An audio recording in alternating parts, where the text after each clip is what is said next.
বন্ধুসকল আজি আমি আমাৰ নাচনী এগৰাকীৰ ঘৰত মানে তেওঁ অহাই নাই আজি আহিছোঁ তেওঁ আকৌ ভাতৰ যোগাৰ কৰিছে আমি ক'লো নিৰামিষ কৰিব তেওঁ একেবাৰে মানে দালি মস্ত মস্ত মাছৰ পিচ এই মস্ত মস্ত মাছৰ পিচ একেবাৰে যোগাৰ কৰিছে চকচোন এয়া চালাড আচাৰ এই মাছৰ জোল দালি মানুহে কয় বোলে ধনী ঘৰত চাবলৈ যাবা দুখীয়া ঘৰত খাবলৈ যাবা এই ঘৰটো কেঁচা হ'ব পাৰে কিন্তু মনটো যে ডাঙৰ এজোৰে কিন্তু ধনী ঘৰত এই ভাত সাজ খোৱাবলৈ মনে মানুহৰ সেইকাৰণে মনটো লাগে ধন ডাঙৰ কথা নহয় আমি কৈছিলোঁ মাটি দালি বনাবা আলু ভজা বনাবা কিন্তু তাই একদম বৰ মাছ আনি পেলাই বনাইছে এই মাছ বিলাহী মটৰ অকণমান তেতেলী দিছে কেনে মজা হৈছে যাই ভাবিছ আৰু এইখিনি চালাড বনাইছে এইখিনি আচাৰ দিছে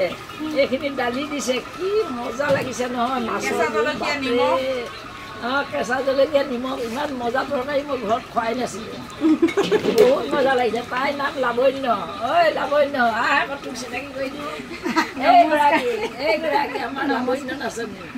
এইগৰাকী হ'ল মনিকা এইগৰাকী হ'ল বিলনী এইগৰাকী হ'ল সীমা নষ্টনী এইজনী হ'ল এই ডাক্তৰণী আৰু এইগৰাকী পাঠকনী দোকান কুদুমী দাস এইজনী টিকলি আৰু আছে দুজনীমান অহা নাই আৰু